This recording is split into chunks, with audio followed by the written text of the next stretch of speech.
My name is Joseph Jabar Sr., and my relationship with the AYCC really goes back to when it was just the Boys Club, before it became the Girls Club. And I was about 5 or 6 years old, so that would have been about 1951, 52. And I've been more or less part of this institution ever since. We came from the other side of the tracks back then. Literally, we had tracks 20 yards in front of our front door. But here at the club, I met a lot of good friends like Carl Beck, John Ewan, Teddy Alfond, Billy Alfond, people that I wouldn't have normally associated with. So it gave me an opportunity, when I'm looking back on it, to mix with other people in the community and think nothing of it. I had a great family for support, so it wasn't as if I was a needy kid that needed it, like a lot of kids today need the club as a place for resources and help and mentoring. But it was just a place for me to enjoy myself and meet other people and compete and be part of the community, really. Historically, in Waterville, the YMCA was here and the Boys Club, Girls Club was over here, and they were always separated.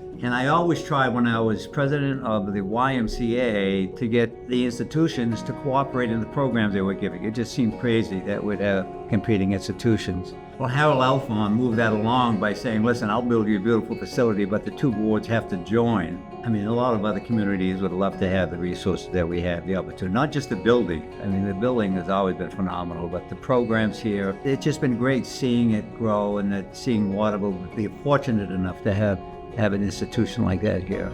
The after-school program is fantastic. I remember when Ken wanted to do it, and it was going to be provided free meals for everybody. They weren't going to worry about, well, can you afford it or not afford it? It was for everybody. I've often thought it was very important to give back to the community in general. As a matter of fact, when we swear in new lawyers, I always give them a little pitch. I said, listen, you're an attorney, you're in a community, you should give back to your community in a way of nonprofits, serving on city council, things such as that. I've often tried to give back, and I think it's a very important part of growing up, to give back to the community where you had positive experiences, to try to give that experience to other people. There are a lot of kids that need the support of the Alfond Youth Center. It is a melting pot, and it's important that those kids that don't have what others have, to be able to come here, not only be provided with programs and facility, but to mix with kids from the other side of town. To keep this going is, I think, imperative. I think it's a template for other communities to try and do this. So the answer to people, why wouldn't you support the AYCC?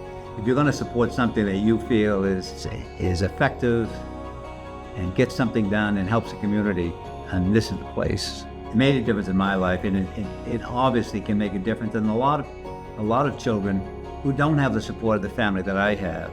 Definitely makes a difference. You know it makes a difference for those people who don't have the resources or the support at home.